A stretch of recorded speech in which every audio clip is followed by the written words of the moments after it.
Well, hi there, girls and boys, and moms and dads, and welcome to PJs and Pillows. Tonight's book is called Madeline Finn and the Shelter Dog. It was both written and illustrated by Lisa Papp. Let's begin. I ask Mom every single day, in the morning, in the evening, even when we're out. And finally, she says yes. "Hello, Madeline Finn," Mrs. Dimple says when we arrive. "Your mom says you're ready to pick out one of Bonnie's puppies." "Yes, please," I say, but first, I give Bonnie a big hug. "Hi, Bonnie." I'm so excited. I can't decide which puppy to choose. "I love them all," I tell Mom. "Why don't you see if someone picks you?" Mrs. Dimple asks. So I close my eyes and think of the name I picked for my puppy. "Star," I whisper, and the littlest one crawls right into my lap. "Woof," he says, real soft. "It worked," I say. "Is this how you chose Bonnie?" "Not quite," Mrs. Dimple says. "There are lots of ways to find animals. Do you know what a shelter is?"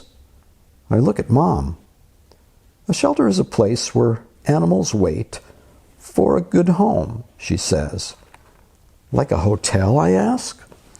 "Sort of," Mrs. Dimple says, "except the animals want homes where they can stay forever. They need forever homes." "How many animals are there?" I asked. "Do they have snakes?"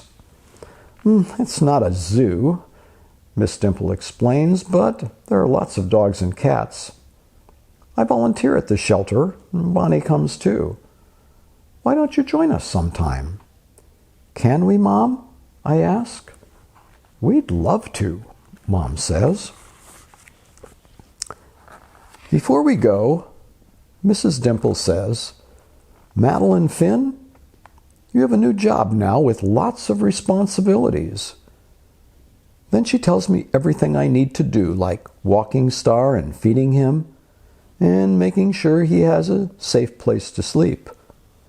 But the most important thing, she says, is love. "I love you, Star," I say when I feed him. "I love you, Star," I say when I read to him. "I love you, Star," I say when I tuck him in. "It's okay, Star," I say when he has an accident on the floor. "I love you."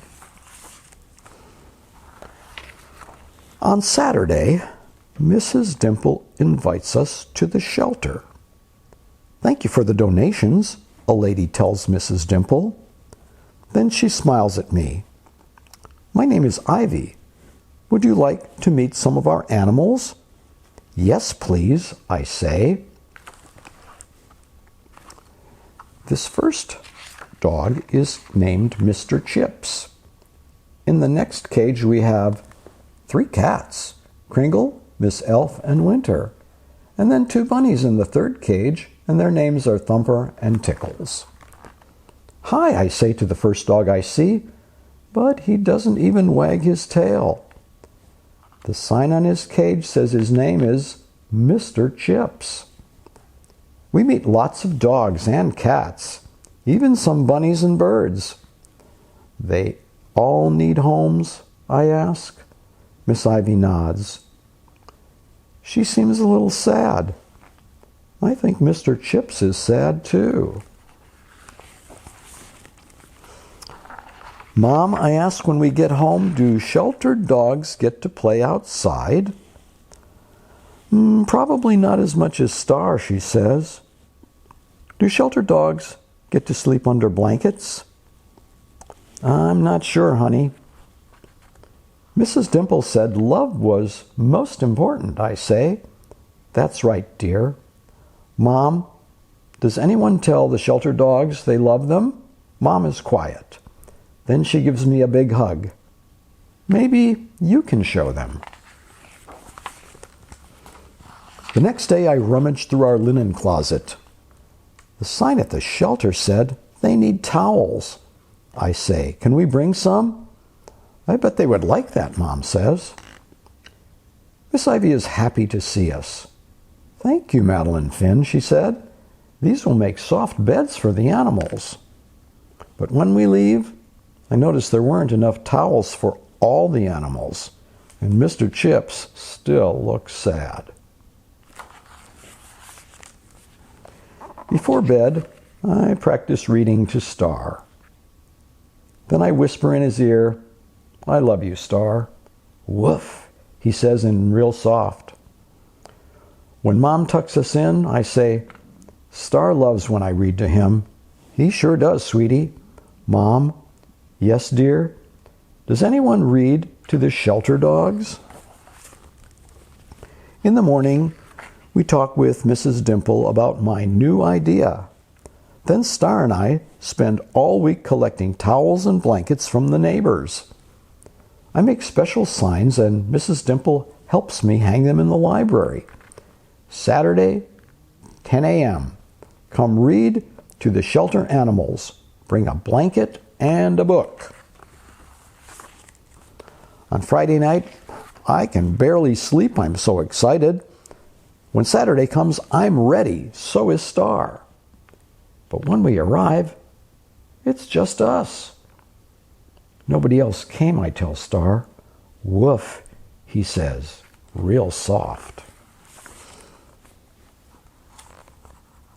Now this dog is named Sputnik, and this is Chelsea and Frost.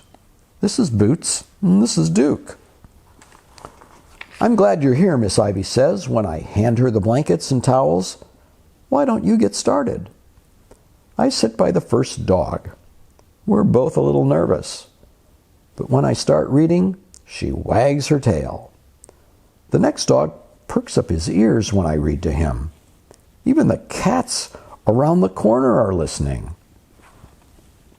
Now this dog is named Gracie. But after my fifth story, I'm still the only one here. I don't have enough books, I tell Miss Ivy, or enough blankets. I know, Madeline Finn, she says. I know. Then I hear footsteps. Bonnie comes first. Behind her are lots of kids with lots of books and lots of blankets. Sorry we're late, I hear one parent say. There was a crowd at the library checking out books.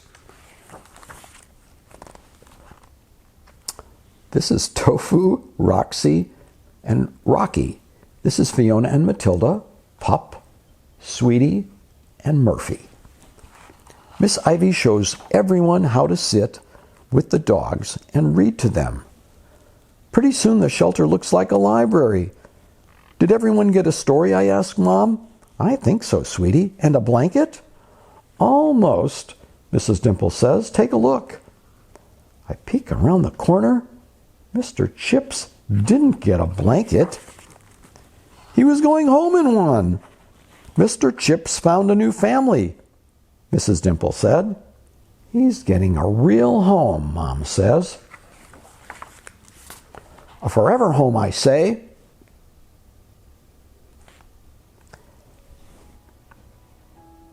And Star lets out a giant woof. And that is the end of a beautiful story. So brush your teeth, give hugs to the people that you love, and have sweet dreams. Good night.